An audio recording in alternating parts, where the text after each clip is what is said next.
सहर्ष सादर करीत आहेत एक पथनाट्य ओळख रानभाज्यांची गुरु केली निरोगी आयुष्याची ओळख रानभाज्यांची गुरु केली निरोगी आयुष्याची कणकवलीच्या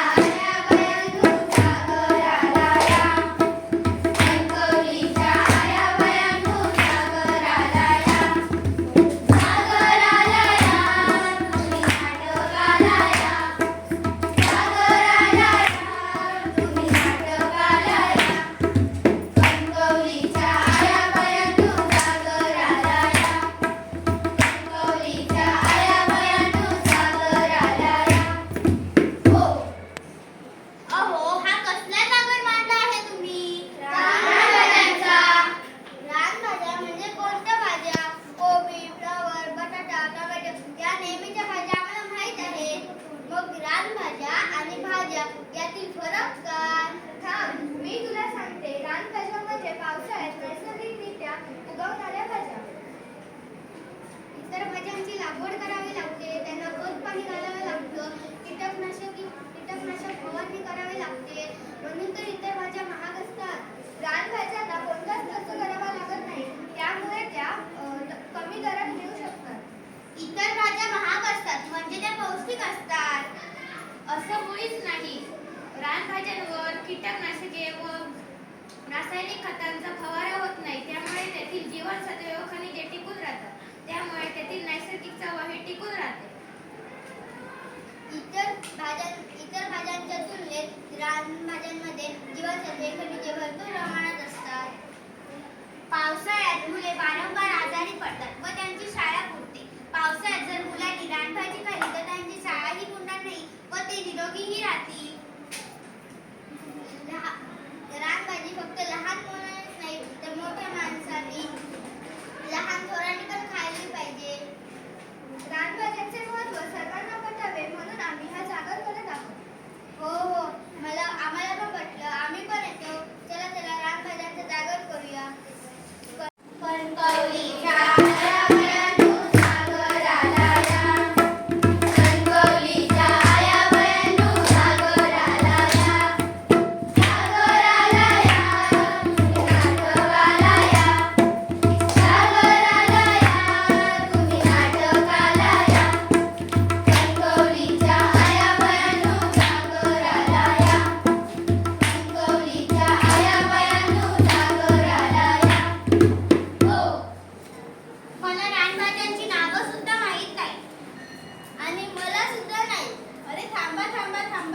आम्ही तुम्हाला एकेका रानभाजीचे नाव व त्यांचा औषधी उपयोग सांगतो.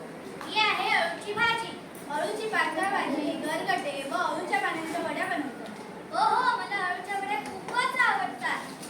अळू खाल्ल्याने बद्धकोष्ठता होत नाही व जखमा लवकरच बऱ्या होतात. ही आहे टाकळ्याची भाजी. हो, टाकळ्याच्या कोवळ्या पानांची भाजी करतात. टाकळ्याच्या भाजीचा उपयोग काय? सोरायसिस, खरूज यांसारख्या त्वचाविकारांवर ही भाजी औषध म्हणून खाल्ली जाते. ही कसली भाजी आहे? ही कुद्दूची भाजी आहे. कुद्दूच्या कोवळ्या पानांची भाजी खूपच छान लागते. या भाजीचा उपयोग काय? मी सांगतो. पोट साफ करण्यासाठी ही भाजी जरूर खावी. कुद्दूच्या बिया कधी सांगतेवर व खावा म्हणजे मुतखडा निघेल. आणि बरं का, हे फणस. मला काका फणस खायला खूप आवडतो. फणसाच्या कच्च्या गऱ्यांची भाजी केली जाते, खूप छान लागते. पण फणसाचे फायदे काय? फणस खाल्ल्यामुळे रक्तदाब नियंत्रणात राहते, रक्तभिसरण सुधारते. फणसामध्ये जास्त प्रमाणात फायबर असल्यामुळे पचनक्रियाही सुधारते, म्हणून फणसाची भाजी खावी. ही आहे शेवग्याची भाजी.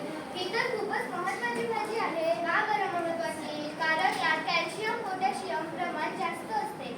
यात व्हिटॅमिन ए, व्हिटॅमिन सी प्रमाण भरपूर असते. यात दुधापेक्षा तिप्पट कॅल्शियम असते. डोकेदुखी, पित्त, आतड्यांचा अल्सर यावर अत्यंत गुणकारी भाजी आहे, म्हणून ही सर्वांनी भाजी अवश्य खावी. अशा कितीतरी रानभाज्या आहेत त्या आपल्या परिसरातच उगवत असतात. ह्या रानभाज्या फक्त